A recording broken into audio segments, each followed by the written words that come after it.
For the repair of the Meiyo electric speed switch, the following procedures were necessary: replacement of various electronic components and general cleanup of the unit. For testing, we add a 24-volt DC power supply, a variable voltage as input signal, and a testing circuit comprised of a rotating disc and a proximity sensor. By manipulating the input signal, the unit responds accordingly and the disc spins faster. We can also see the RPM measurement on the unit's screen.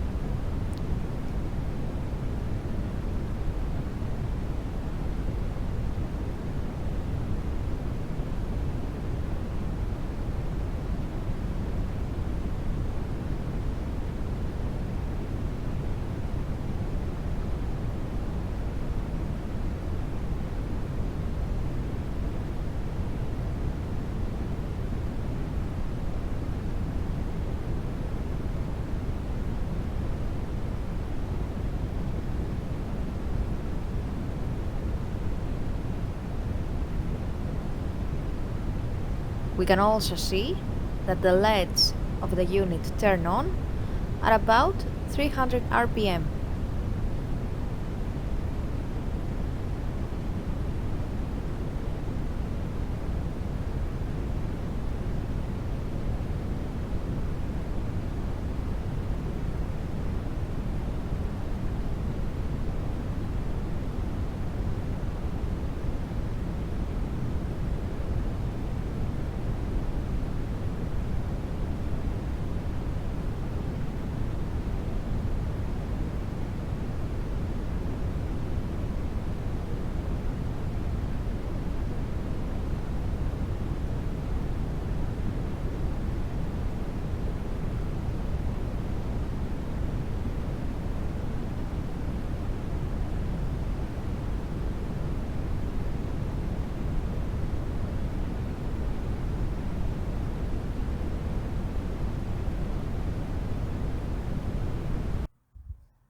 It is now clear that the speed switch is working successfully and is ready to be delivered to the customer.